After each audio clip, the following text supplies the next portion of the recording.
You can see I'm out here. There's some wash and stuff. A little bit. I'm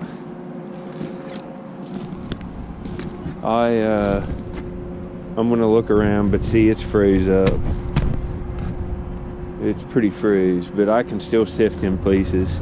The water's higher than what I thought it was gonna be.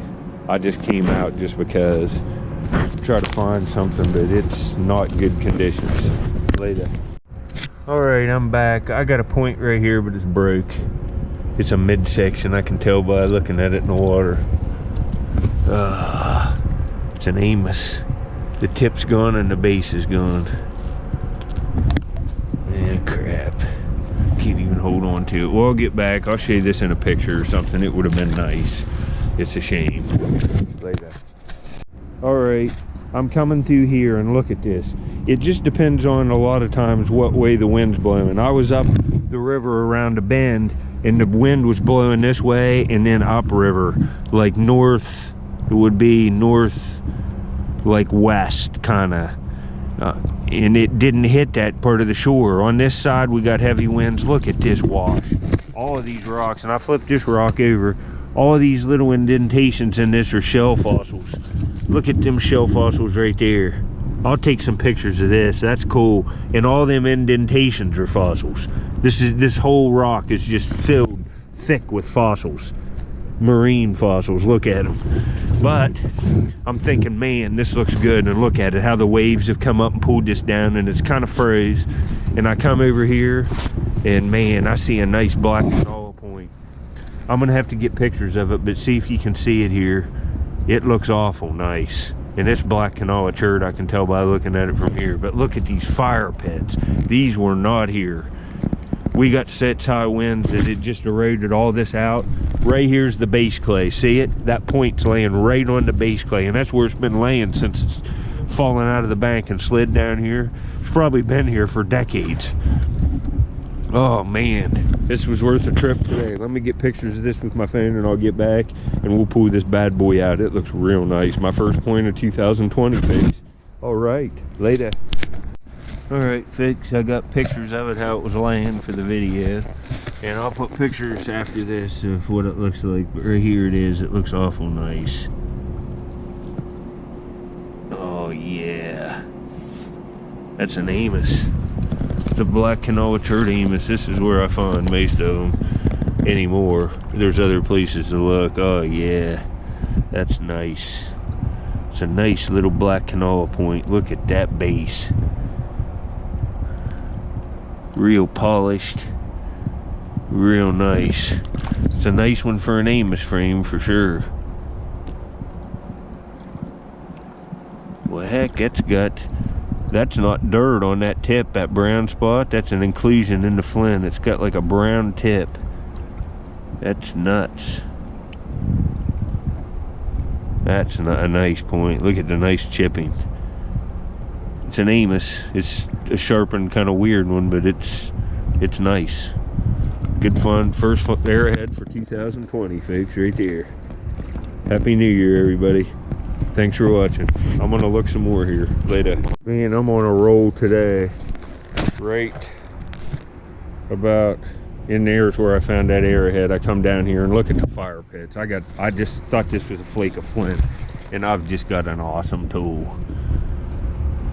This is as nice as the Arrowhead, I can tell. You can see it right here. It just looks like a flake, but that's a big, awesome end scraper. Oh man, this is awesome. This is one of the nicer end scrapers I've found in a while. Oh man. Black, like canola fossil stuff. Look at this, folks. Man, this turned in, you know, I'm to the end of my hunt. I got another 30 yards tops to look.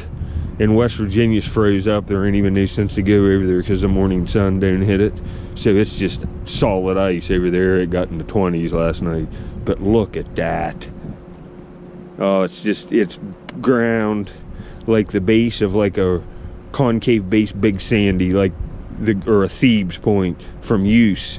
And I'll put up pictures of what this was used for. It was hafted into a little handle.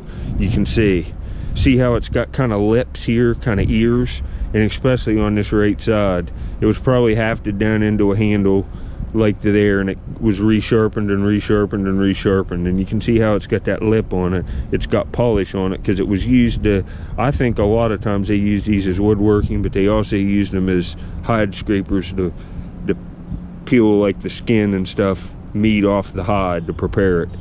Lots of uses. It's like a little utility tool, like a craftsman tool from, you know, 9,000 years ago. That's awesome. It's as nice as the point. Lay that.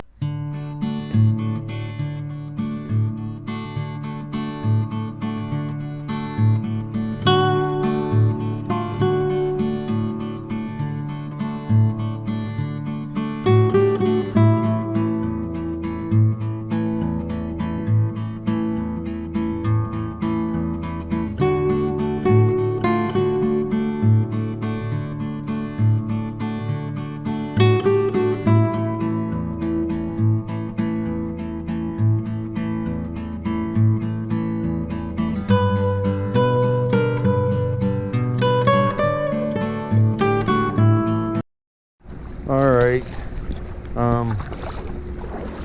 I've walked this whole site, and I don't know, I'll show you the flint. I only found like 6 flakes of flint, 6 or 7 little flakes, Coshocton flint, and river cobble church, and 1 flake of black canola. But I found stuff right in here. I'm back to the area. You can see why. Base clay, this tan colored stuff. This is just mud on the base clay. It's kind of like base clay, but it's mud. This is hard pack here. See how the rock's tumbling down it? I found it because we got heavy wave action and it washed some of the mud away and exposed the clay. And the artifacts were laying right on the clay. About like gold would be laying on bedrock, you know. About the same principle. It's sliding down this stuff and it's just right on the base. But unless I find something else, walking back to my kayak, this will be it on this. I'm just going to put this video on because I found these 2 nice pieces, and I've been out here about an hour and 20 minutes probably walking around looking at all these little fire pits. Look at this.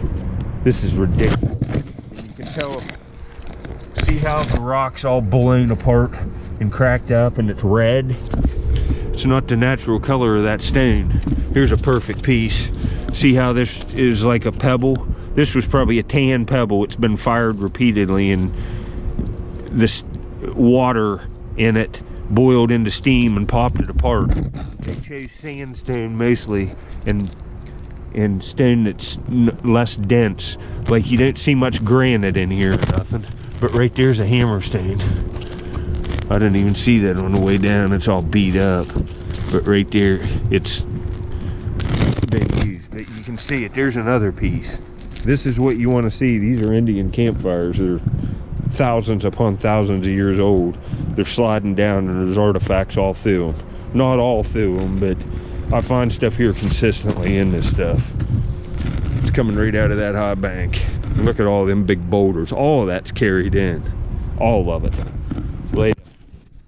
I walked right by this. Look at all. It's like a piece of weird stone and it's just got fossils all through it. These 2 big shell fossils up there are cool at the top right there. I might put this in the kayak. That's kind of cool rock for the flower bed.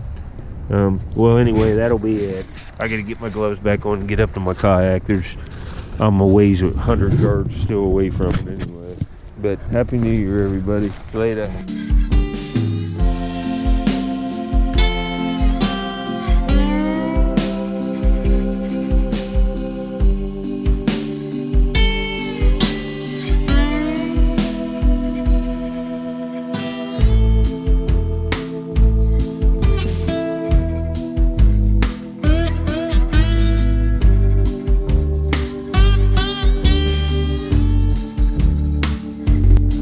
I'm back home. Watch this. Hey, Dog Bubby, where's Dog Bubby at? Come on, get out here. You gonna do the cleanup video? Hey, where you going? You doing the cleanup video up here with me? Come on up here. Good girl. Look at this good one. I was missing you too. Alright, folks, I'm back home. That's my dog, Sadie. But here's some of the flakes. That's real nice Flint Ridge there. Found that this morning. Little piece of Coshocton. This is just kind of what I have. A few more pieces are down in my pocket. I found this broken point. It's an Amos. The base is gone. You can see the notches here and the tip's gone. But then I got this point, which is real nice. It's an Amos too. It's real ground base. It's pretty nice. And this big, nice, awesome end scraper. And it's made of like black chert. It's probably black and all, but it's laden with like micro fossils. It's real cool stuff. But not bad for like, you know, a little over an hour just looking around. Well, anyway, I'm going to let my little stinking dog run here. She's ornery. Hopefully she doesn't try to run off, but then we'll go in and see Squirrel Man real quick, see how he's doing. Well, here he is, folks. He's been in his cage. Look, I put some honey on that one for you. I put a dab of honey on that. He's been eating the honey. That's Apple. He loves it. He's been in the cage while I've been Arrowhead hunting. He was being crazy this morning. He opened the shower door and was in the shower and knocked over shampoo and all kinds of stuff. Broke a mirror in there. A little handheld one. Woke me up at like, you know, 5:45 a.m. again. Look at him. What a dandy this old boy is. Well, anyway, I know I got a bunch of new subscribers lately. This is Squirrel Man, the Squirrel Master. I found him outside and his eyes were still shut and stuff, like a year and a half ago. And I fed him with a bottle puppy milk formula for baby puppies, like milk replacement. And he made it. He's a handful. Squirrel Man, is that good? Is that good, buddy? Here, you got to do Squirrel Maniac for the new subscribers. I'll put you down. I'll put you down, buddy. What's going on here? What are you sniffing, buddy?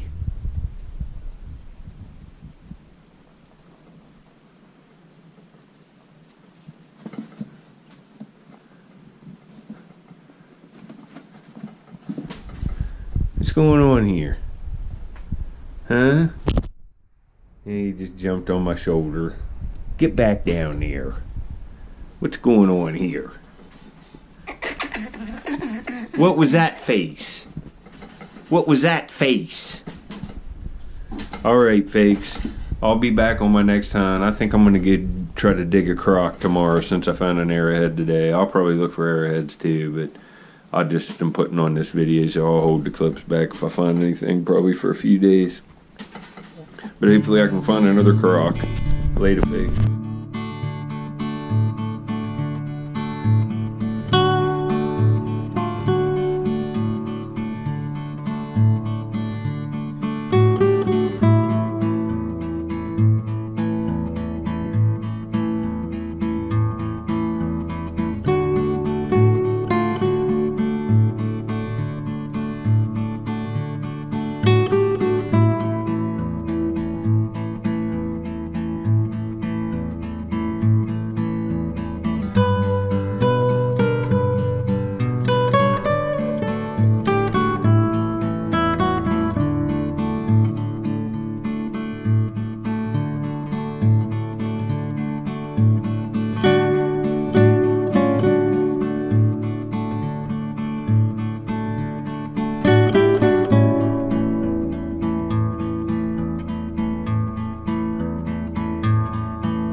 Bye.